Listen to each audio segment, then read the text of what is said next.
This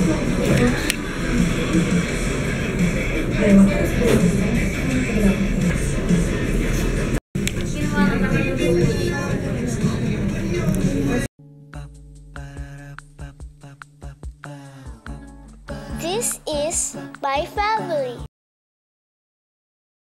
First time I'm teaching Jaya kung paano magplansya ng uniform niya. Gusto daw niya magplansya. Okay, very good. Sakto kasi, grade 4 din ako nung nag-aaral ako magplansya. Grade 3, grade 4, parang gano'n. Good morning, 8 o'clock na. Anong araw ngayon? Alam mo, lagi kong iniisip kasi ngayon yung araw. Kasi nga, Tuesday, 32 weeks na kami ni July 14. Alam niyo, nagising ako, minilab yung tiyan ko mula sa puson. Alam niyo yung feeling na meron, gano'n. Pero hindi siya gano'n kasakit. Kaya hindi, baka sabi ko baka Braxton Hicks contraction lang. Pero pinapakiramdaman ko pa rin. Basta ginagawa ko, nagbabago ako ng pwesto, tapos naglalakad-lakad ako. Pag nawala, okay lang yun, hindi naman siya Pero kinakabahan ako kasi may history ako ng preterm labor kay Jaya. Kaya, minomonitor ko talaga. Actually, dapat nagre-ready na ako papunta ng ospital. Hindi ako masyado nakatulog kagabi. Kasi doon kasi ako sa sofa natulog eh.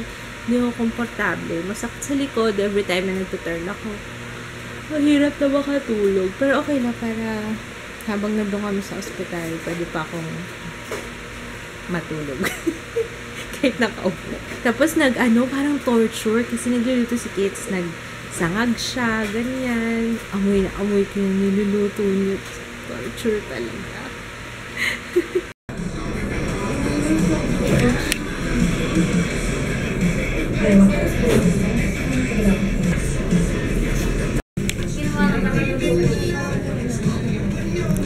Ano yan? Sarap.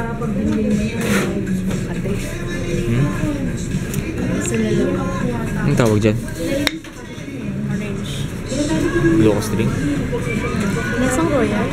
Sarap. Lasang royal.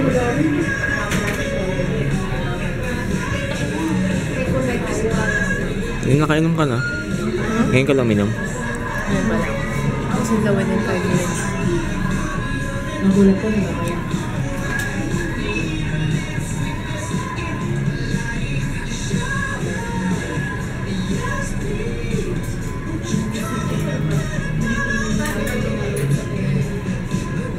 Put it down on yung talhin. Put it down on you.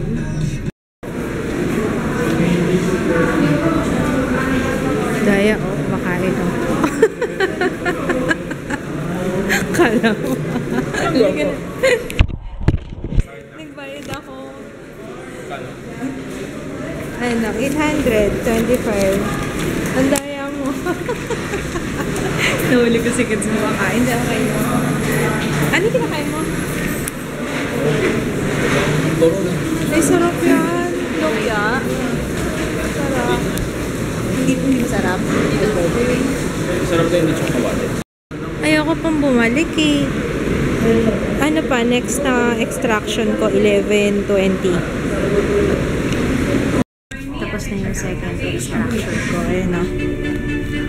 Ayan, tapos na yung second. Bali last is 12:17. 1 hour na lang. Yehey! Kakain na kami. Yehey! Kainan na! Natry ko yung chitsa. Gusto ko mushroom soup. Blockbuster yung KFC yung.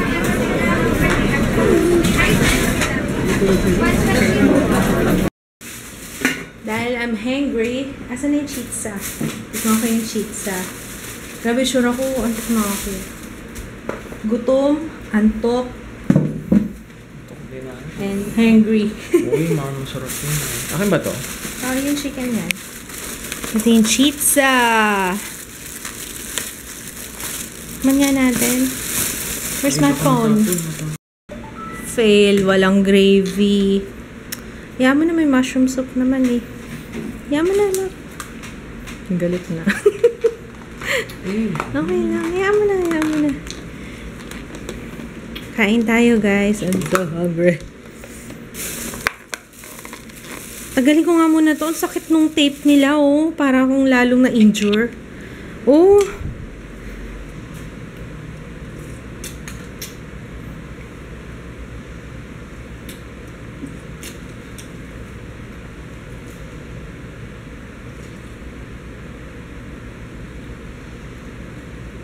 Eh, ba't may flash? No. Off.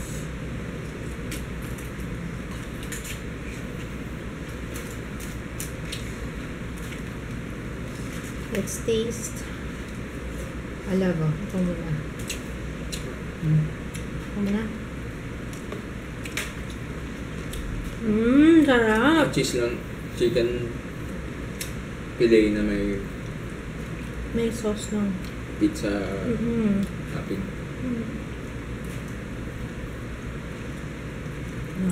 Sarap ano? Sarap.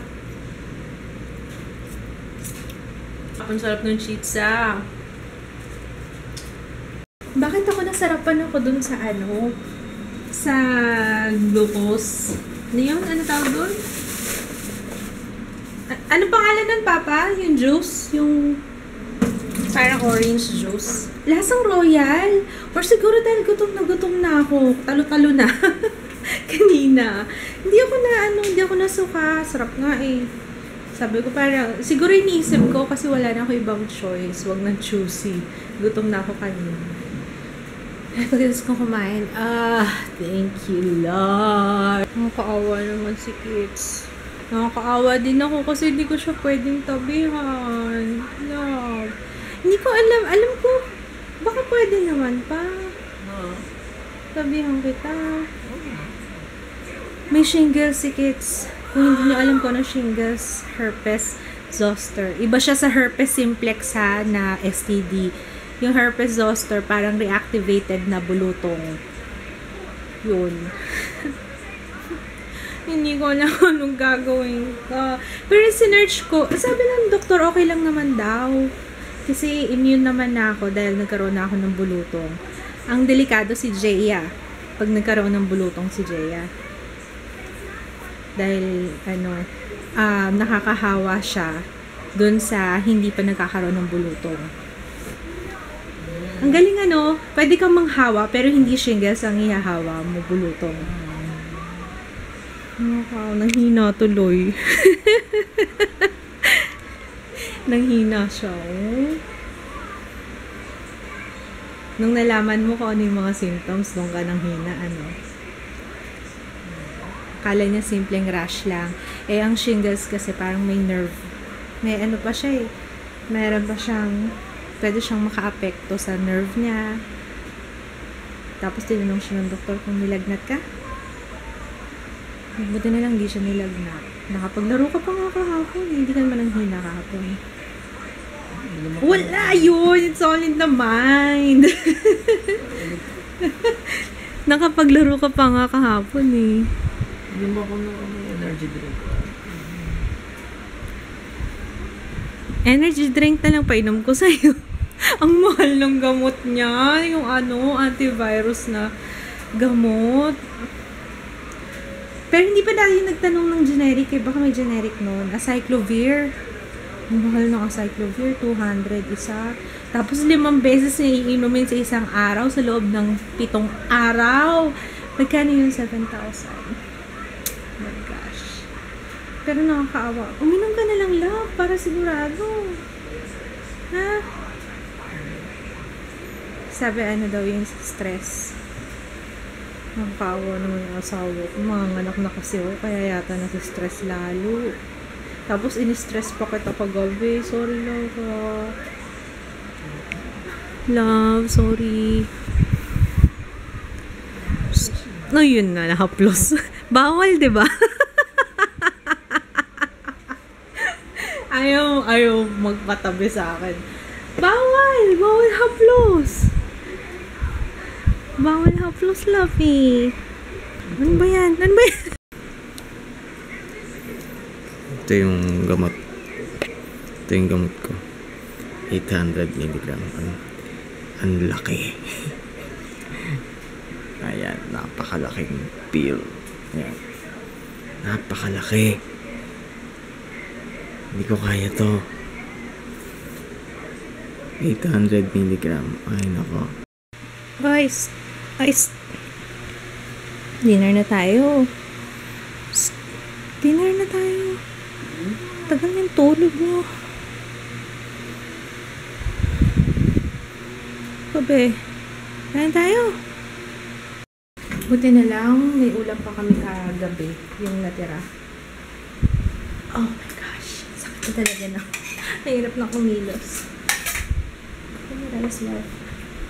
Kinakabahan kami kasi si Jaya, masama na yung pakiramdam. Ano sabi niya kanina pagdating na? Eh, paano mo nasabing masama yung pakiramdam? Natulog. Oh, tapos? O pag nagsasalita yun, pag natutulog eh. Yung nagmamon, yun, alam namin may sakit, may nararamdaman. Kinakabahan ako pag binulutong si Jaya. Hindi ko alam kung paano magiging plano namin. Kwentuhan tayo na. Kamusta school mo? Ang tagal mo na lagi. Hindi ako mutot. Yung sofa yun. Ikaw talaga. Ang tagal mo sa school? I missed you. Parang hindi na ka talaga nakikita. I love you.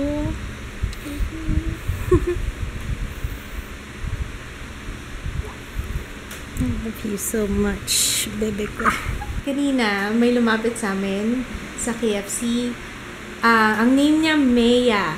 Sabi ni Kids, Maya daw. Yun ang pagkakarinig niya. Ako pagkakarinig ko, Bea. Sorry, bingi lang. Hi, Maya. Thank you for approaching us. Sobrang sayang nga, hindi kami masyadong nakapagdaldalan kasi maingay sa KFC. Ang daming tao dun kanina. Question. Mother bought a gallon of ice cream for 550 and a box of pizza for 625. If her money was 2,000, how much was her change? Ikaw magbibigay din ng hidden question. Ayan, okay.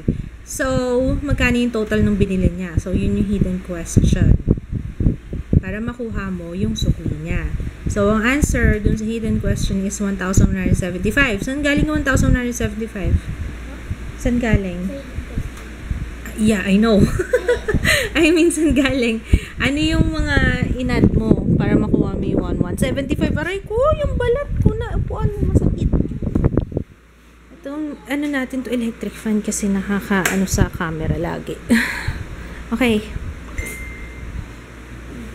Oh, saan galing yung 1,175? Ano yung inad mo? Yung sa galon ng yung price ng ice cream and tsaka pizza. Okay. So, your answer is 1,175. So, kung nakuha mo na yung 1,175, makukuha mo na ba yung change? Anong next step? Yung next step,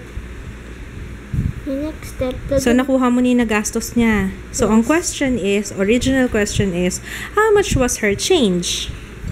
So, kukunin natin itong laking number, pinakamalaking number. Okay. Tapos, ima-minus natin dito sa answer ng hidden question. Yes, okay. So, 2,000 minus 1,175, ang answer mo is... Bakit ka magka-calculator? Girl, no. Hindi pa. Tingnan mo yung, yung tumutubo na baby bangs niya. Pareho na kayo ng hair. Wala na, lumalabas na yung totoong hair mo. Dati straight na straight yung buhok mo, mana sa akin eh. Meron na yung bagong tubo, yung baby bangs. Ayan o. Ipa-wave na. Oo, pa-wave na. Wala na, pareho na kayo ni Papa mo ng hair. Si Papa mo. Pa, ano ba nararamdaman mo? Masakit kasi yung inubuan. Oo, masakit ang likod mo? Uy, uminom ka na daw nun ay tuloy-tuloy mo na. Kiniliti mo lang yung virus sa katawan mo. Malakas yun 800 yung... Kaya nga, ilang beses iinumin yun? Kung, 5 beses nga. Ay, naku pa. Naku, sabi nga ni Ate Joyce Ayan na naman si Kit. Sisimulan niya yung gamot, tas ayaw niya na tapusin. Mas lalo tayong mapapagastos niyan. Lalo tayong mapapagastos. Paano pag hindi umepekto sa'yo, tas lumalayad? Tapos pag nagpa-check up tayo ulit, ang ibibigay na ng doktor sa'yo, mas mahal na. Yung branded na, kasi hindi na effective yung mura. Isa na ako bibili. Ikaw sundo kita dyan eh. Kanina wala akong ginagawa. Bukas na lang. Bukas ha, bumili ka na ng 10 pang 2 araw. Sige, tanungin kita ulit. Hindi. Paano mo makukuha yung yung original question? Ano ang relation ng original question dun sa hidden question? For example, yung total ng binili. Makukuha mo ba yung change niya kung hindi mo alam kung magkano yung binili niya? Hindi. Or vice versa. Makukuha mo ba yung sukli niya kung hindi mo alam kung magkano yung binayad niya? Hindi rin. So, kailangan related yung original na question sa hidden question. Alright? Okay? Ayun. Okay na yan. Tama na lang. Ang hirap kaya gumawa ng question sa math. Kasi asa yung libro mo, girl? School yung nag-aaral. Siya ang gumagawa ng assignment. Bakit hindi mo second night na yan? Last night, hindi rin tayo makagawa ng assignment mo kasi hindi natin alam kung ano yung nasa libro. Nung humanap tayo sa internet, tama yung nakuha natin, mali. Mali, kasi nasa libro yung assignment. Ano pat binayaran natin yung libro na yun, hindi naman natin nagagamit. Tapos ang dinahilan pa niya sa akin kanina, ano yung dinahilan mo? May internet naman, May. Di sana nung bumili kami ng libro, nung magbabayad na ako, sana sinabi ko na lang sa'yo, ay, internet naman, Jay, huwag na tayo bumili ng libro. Ay, nako. Second time na yan, ha? Bukas mag-uwi ka na ng libro. Kung hindi, talaga. Magpa-plancha ka na. Ay, magtutupi pa pala ako.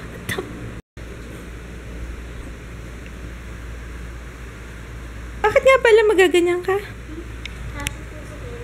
Fashion show? May fashion show sila sa school. Anong na yung anak ko? Isang beses ko lang to tinuruan. Marunong na siya. Mag-plancha. Anyway, we're gonna say goodnight. Bukas na lang ulit. Edit na yung vlog. Good night. Good night, Jaya Planchadora. Good night. Good night. Good night, Papa Loves.